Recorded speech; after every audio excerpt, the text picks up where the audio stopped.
Hello everyone. आज हमारा जो टॉपिक है वो है Evans tries an O level by Colin Dexter, class 12 बीस्टा आपकी जो बुक है, इसका चैप्टर 7 है।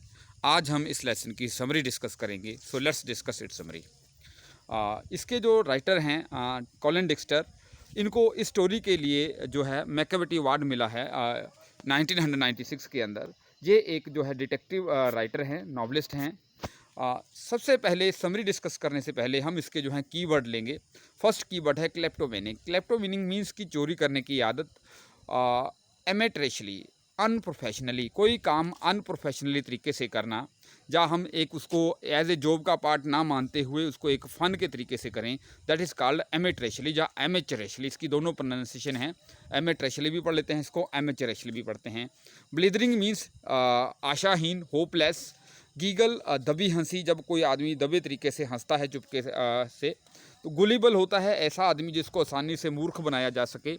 ड्यूफुली का मतलब होता है उदासीनता से। नैगिंग मीन्स की कोई परेशान करने वाली चीज़, नैगिंग। मडल होता है हमेशा उलझन में रहना। इनकम्युनिकेडो संपर्क में रहना, किसी बात के संपर्क में रहना।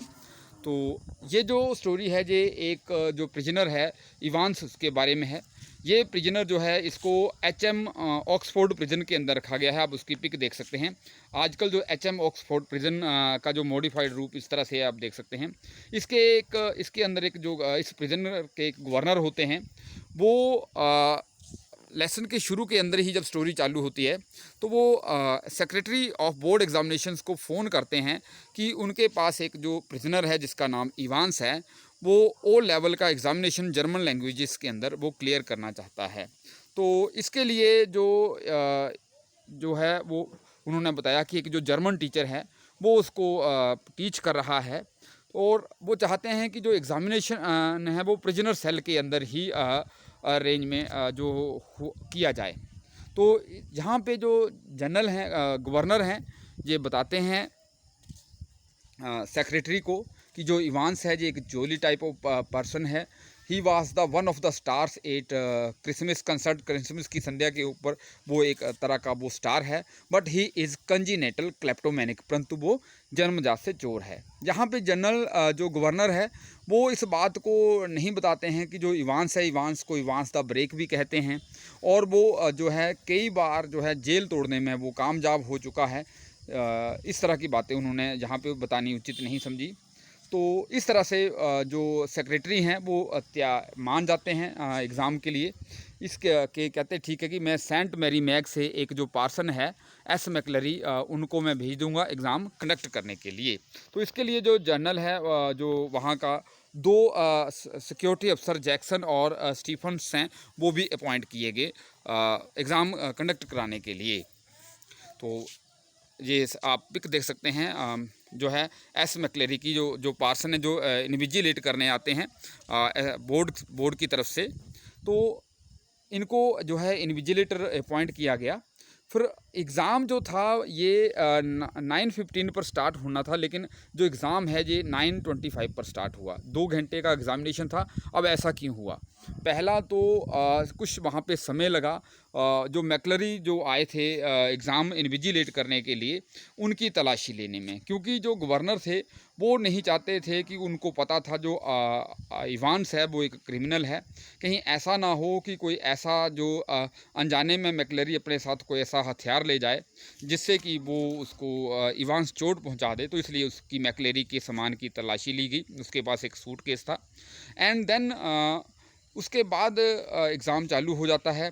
लेकिन 9:18 पर जो है इवांस ऑब्जेक्ट करता है स्टीफन की प्रेजेंस सेल के अंदर। स्टीफन उसके अंदर होता है। तो इवांस कहता है जो है मैकलरी को कि मैं कंसंट्रेट नहीं कर पा रहा हूँ स्टडी अपने जो क्वेश्चन अपने पेपर के ऊपर। तो गवर्नर ने वहाँ पे रिसीवर फिट किया होता है प्रिजनर सेल में, उसको ये सारी बात सुन जाती है। वो जैक्सन को फ़ोन करते हैं कि आप स्टीफन को कहें कि वो सेल से बाहर आ जाए। तो उसके बाद जो है स्टीफन बाहर आ जाता है।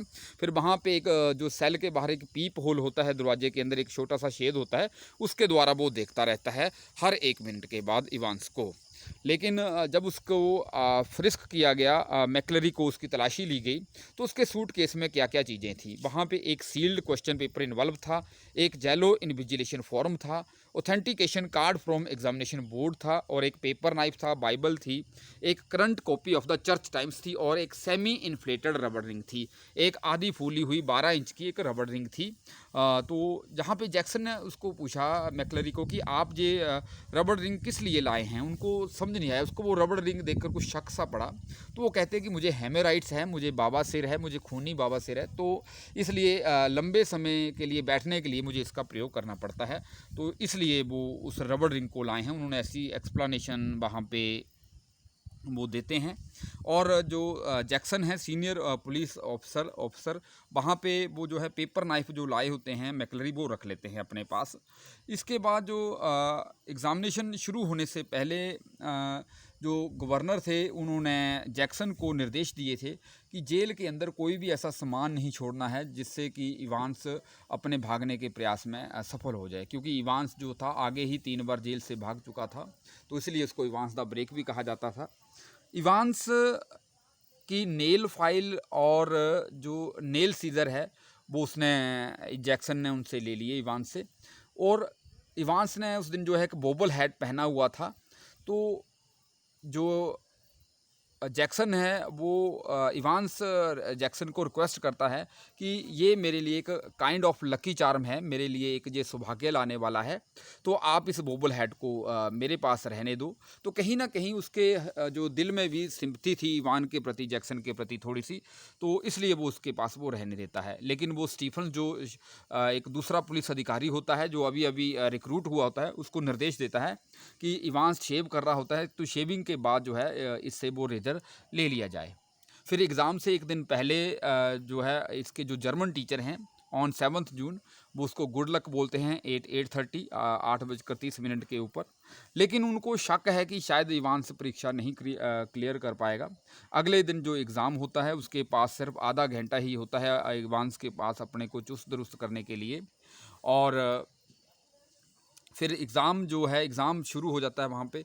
तो एग्ज़ाम के दौरान जब एग्ज़ाम 9:25 पर शुरू हुआ, क्योंकि पहले तो मैक्लरी को फ्रिस्क करने में समय लग गया, फिर स्टीफन्स को सेल से बाहर आने में वहाँ पे समय लगा, तो एग्ज़ाम 9:40 पर शुरू हुआ।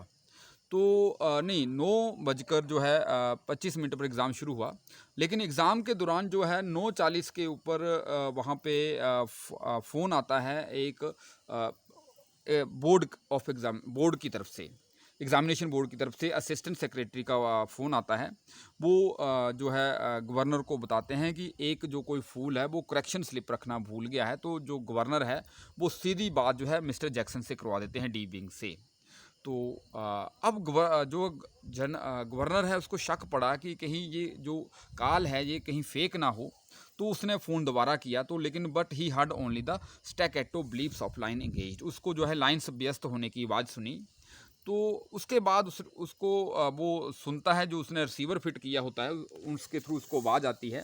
मैक्लरी बताता है इवांस को कि 8 पेज नंबर 3 लाइन 15 जो 4th वर्ड है वहाँ पे जम गोल्डिन लोन लिखा है, इसको जम गोल्डिन एन लोन लिखना है। तो गवर्नर को याद आता है कि उसने खुद भी जो है एग्रीमेंट ऑफ एडजेक्टिव्स पढ़ा था जर्मन लैंग्वेजेस के अंदर, तो वो थोड़ा सा मुस्कुराता है ये बात सोचकर। फिर इसके बाद जो है वहाँ पे एग्ज़ामिनेशन के दौरान मजिस्ट्रेट के कोर्ट से फ़ोन आता है प्रिजन बैन के लिए। उनको प्रिजन बैन चाहिए थी एक रिमांड केस के लिए, और 2 प्रिजन ऑफिसर चाहिए थे, तो वहाँ पे प्रिजन बैन जो है भेज दी जाती है।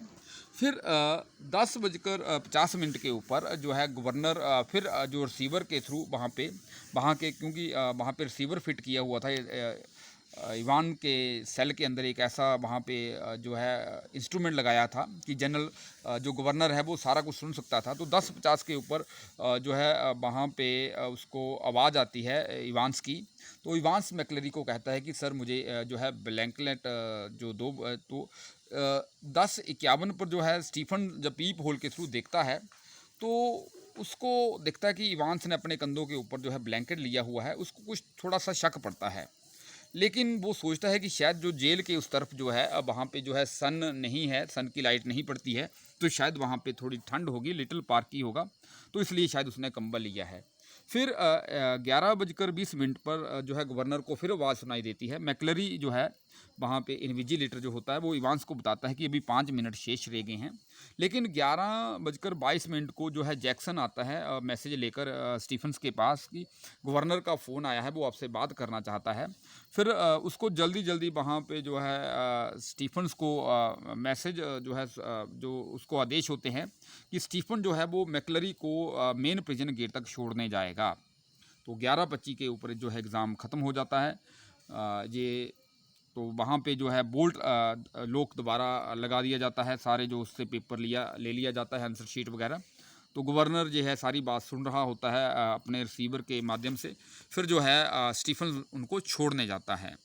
After the exam McCleary left the prison cell with all the papers. जो मैक्लरी है उसने प्रिजन सेल छोड़ दिया सारे पेपर वगैरह लेकर। लेकिन जब वो जाता है वहाँ से प्रिजन सेल से बाहर, तो जो स्टीफन्स है वो थोड़ा सा वो देखता है कि उसका जो स्कॉट्स एक्सेंट है वो ब्रॉडर देन एवर, वो पहले से भी थोड़ा ज़्यादा बड़ा लग रहा था। वो खुले एक्सेंट से बोल रहा था। हिज लॉन्ग ओवर के coat was reaching almost to his knees. उसका जो लंबा ओवर कोट था वो उसके घुटनों तक पहुंच रहा था। He had suddenly grown slimmer. वो थोड़ा एकदम से वो पतला हो गया था। तो उसको थोड़ा सा जहाँ पे शक पड़ता है स्टीफन्स को, लेकिन वो थोड़ा सा इस बात को नहीं समझ पाया कि क्या हुआ होगा। इसके बाद क्या होता है कि जब वो वापस आता है स्टीफन्स, वो उसने सोचा कि चलो एक बार जो है इवांस को देख लिया जाए। जब वो पीप होल के थ्रू वो इवांस को देखता है तो वो देखता है कि वहाँ पे जो एक पर्सन है वो चेयर के ऊपर लेटा हुआ है, और वो मैक्लरी था वो चेयर के ऊपर, और उसके सिर से जो था खून बह रहा था। वो एक बाउंडेड कंडीशन में था। तो उसने फिर एकदम जो है जैक्सन को के लिए उसने वहाँ से आवाज़ लगाई, और उसने एकदम से निर्णय कर लिया कि ये जो है कि ये मैक्लरी है, और जो इवांस है वो मैक्लरी के भेष में वो बाहर चला गया है। तो और उसको मैक्लरी को जो है बाउंडेड कंडीशन में छोड़ गया है। और जो जख्मी मैक्लरी था वो उसने बताया कि वो उसको पता है कि कहाँ पे इवांस है। इवांस जो है उसको पता है कि इवांस कहाँ पे गया है। वो वहाँ पे उस समय जो है गवर्नर भी आ जाता है, और मैक्लरी के हाथ में एक फ़ोटो कॉपीड शीट होती है जिसके ऊपर super photo copied sheet had carefully super impose over the last page of the question paper. उसके हाथ में क्वेश्चन पेपर होता है जिसके ऊपर एक जो शीट है वो चिपकाई होती है। उसके ऊपर जर्मन लैंग्वेज में लिखा होता है कि मैसेज होता है वहाँ पे, उसके ऊपर लिखा होता है कि इस जे एक मिनिस्टर है। अंतिम जो 3 मिनट हैं वो बहुत महत्वपूर्ण है। डोंट हिट टू हार्ड, उसको ज़्यादा ज़ोर से नहीं मारना है क्योंकि वो एक मिनिस्टर है। And don't over do the Scotus accent, और ज़्यादा जो है आपने बड़ा जो स्कोट एक्सेंट है वो प्रोनाउंस नहीं करना है। और वहाँ से जो है आपने एल्सफील्ड वे से होते हुए हैनिंगटन अबाउट की ओर आपने जाना है। तो इतने में वहाँ पे डिटेक्टिव सुपरिटेंडेंट कार्टर भी आ जाता है। वो गवर्नर की ओर अगले आदेश के लिए देखता है। तो गवर्नर, क्योंकि मैक्लरी अब जो जख्मी था, गवर्नर उसको आदेश देता है कि आप इसको जो है ले जाएं, क्योंकि यही अब हमारी हेल्प कर सकता है इवांस को ट्रेस करने के लिए, और आप इसको हॉस्पिटल भी वहाँ पे छोड़ आएँ। तो इसके बाद जो है वहाँ पे जो डिटेक्टिव जो कार्टर है उसका फ़ोन आता है गवर्नर को कि जो मैक्लरी है उसने इवांस का जो है हमने न्यूबेरी तक पीछा किया, लेकिन वो हैडिंगटन में जाके कहीं वो गायब हो गया, वहाँ पे वो नहीं मिल रहा है। तो इसके बाद जो गवर्नर है वो फिर क्वेश्चन पेपर को देखता है। वहाँ पे जर्मन लैंग्वेज में लिखा था न्यू ग्रेबन। न्यू ग्रेबन से उसको आइडिया हुआ कि ये शायद कोई न्यू बरी कोई जगह है। तो वो तुरंत वहाँ पे जो एक इंस्पेक्टर बेल हैं, वो सेंट एल्डेट्स पुलिस स्टेशन, अपना जो ड्राइवर होता है, चालक होता है, उनको वो कहते हैं कि आप सेंट एल्डेट्स पुलिस स्टेशन जाएं। वहाँ से आप जो है अपने साथ जैक्सन और स्टीफन्स को भी ले आना, और जो है इंस्पेक्टर बेल से मेरी बात करना। इसके बाद वो सीधा इंस्पेक्टर बेल को फ़ोन करते हैं, और इंस्पेक्टर बेल को वो कहते हैं, इंस्पेक्टर बेल जो है गवर्नर को आश्वासन देते हैं कि हम शीघ्र ही उसको इवांस को पकड़ लेंगे। फिर जो गवर्नर है वो वहाँ पे फ़ोन करता है, वो उसको रेड क्लिफ हॉस्पिटल में, कि पता करने के लिए कि क्या वहाँ पे जो है मैकलरी पहुँच गया है या नहीं। लेकिन जब वो हॉस्पिटल वाले कहते हैं कि हमने प्रिजन वैन तो वहाँ पे भेजी थी एक जो है जख्मी आदमी को लाने के लिए, लेकिन जब वो प्रिजन वैन गई वहाँ पे कोई भी जख्मी आदमी नहीं मिला। तो तो अब जो है वहाँ पे ये पता चल गया कि देखिए वहाँ पे पुलिस वैन तो भेजी थी, sent to nab the Evans, nab को पकड़ने के लिए, और बॉन्डेड मैकलरी को जैसे मैंने आपको बताया कि हॉस्पिटल छोड़ दिया गया था।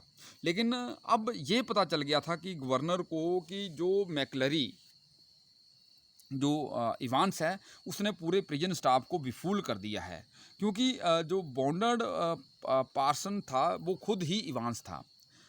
इसका अब यहाँ पे ये बात क्लियर हो गई है कि जो आदमी वहाँ पे मैकलरी के वेश में बाहर गया वो मैकलरी ही था, और अंदर जो मैकलरी का वेश धारण किए हुआ था मैकलरी के गाइस में, वो इवांस ही था। तो इवांस ने सबको एक तरह से मूर्ख बना दिया था। अब ये जो स्टोरी है सारी समझ आ चुकी थी। तो अब गवर्नर है उसको याद आता है करेक्शन स्लिप के बारे में, उसको याद आ गया कि वहाँ पे जो कंटेंट बताए थे 313 और 271, गवर्नर को ये कोड याद आ गया। तो क्योंकि मैकलरी ने उसको पूछा था ये कोड भरने के लिए, तो ऑक्सफोर्डशायर मैप जो था उससे उसको ये पता चल गया कि ये जो प्लेस है सेंटर ऑफ चिपिंग नॉर्टन में है।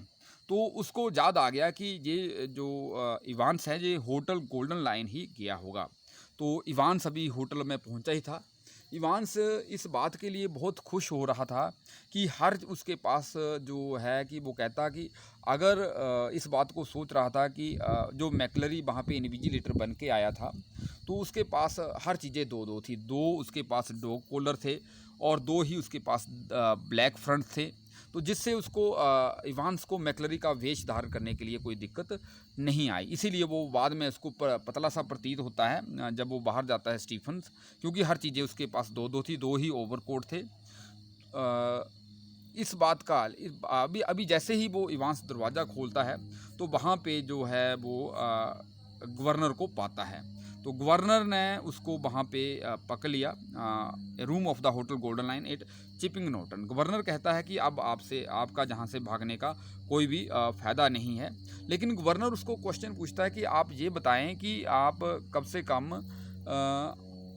आपने वो इतना सारा ब्लड कहाँ से अरेंज कर लिया। तो जहाँ पे जो इवांस है वो गवर्नर को बताता है कि ये जो ब्लड था वो वहाँ पे सेमी इन्फ्लेटेड जो रबर रिंग है जो इन्वेजिलेटर वहाँ पे लाया था, मैकलरी लाया था, वो वहाँ पे वास्तव में उसके अंदर पिग का ब्लड था।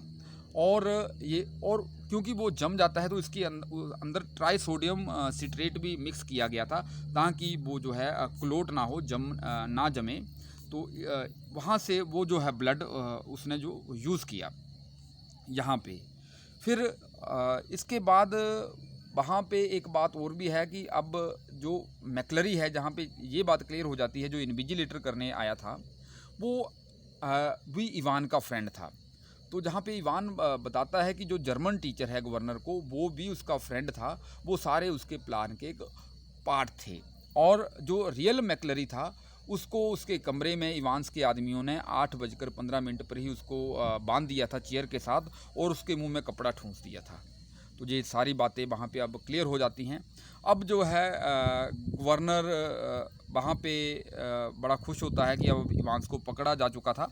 तो वहाँ पे साइलेंट प्रिजन ऑफिसर आते हैं, इवांस को वो हैंड पकड़ लेते हैं और उसको वो इवन जब वो आते हैं वो ना तो गवर्नर को सैल्यूट करते हैं, और गवर्नर ने भी ज़रूरी नहीं समझा कि उन लोगों की आइडेंटिटी को चेक किया जाए। गवर्नर इवांस को बड़ी खुशी से विदा करता है जैसे अपने किसी मित्र को विदा कर रहा होता है। तो लेकिन वहाँ पे जो है इवांस कहता है कि शायद अगली बार मैं जो है इटालियन ओ लेवल का एग्ज़ाम क्लियर करूं। तो गवर्नर कहता है शायद ऐसा ना हो, आप ना हो, वो ऐसे मजाक में कहता है। तो जब वो प्रिजन वैन वहाँ से निकल जाती है होटल गोल्डन लाइन से कुछ दूर, तो वहाँ पे एक जो साइलेंट प्रिजन ऑफिसर होता है वो उसकी हथकड़ियाँ खोल देता है। और जो ड्राइवर वहाँ पे गाड़ी चला रहा होता है तो उसका जो एक्सेंट है वो बड़ा ब्रॉड होता है, खुला एक्सेंट होता है। तो इट मीन्स ये खुला एक्सेंट किसका था? जो इन्विजिलेट करने आया था। ये वही आदमी अब गाड़ी ड्राइव कर रहा था जो इन्विजिलेटर बन के आया था। तो इस तरह से जो इवांस है एक बार वो फिर वहाँ से बचने में सफल हो जाता है। तो यहाँ से हमें क्या पता चलता है कि इवांस के जो है बहुत सारे फ्रेंड थे, वो उसको समय समय पर जो हेल्प करते थे। वहाँ पे जो पुलिस वैन थी, प्रिजन ऑफिसर थे या जो जर्मन टीचर थे, ये सारे इवांस के प्लान के एक पार्ट थे। जो गवर्नर था वो एक बार फिर जो है gullible, we can say that he was once again gullible governor, वो एक बार फिर जो है गीगल वो है, हम कह सकते हैं हंसी का पात्र बन गया था। और जहाँ पे एक और बात है कि इवांस लास्ट में फिर अपने जो राइवल था, जैसे गवर्नर था, उसको मूर्ख बनाने में we can say that he was able to have last laugh, मतलब he got victory over his rival. उसने अपने राइवल पर जो है विजय पा ली थी। तो दिस वाज द स्टोरी। सो इस thanks for watching this video. इस वीडियो को आप ज़्यादा से ज़्यादा लाइक करें, शेयर करें, सब्सक्राइब करें, ताकि इस तरह की जो वीडियो है मुझे बनाने की मोटिवेशन मिलती रहे। So have a nice day.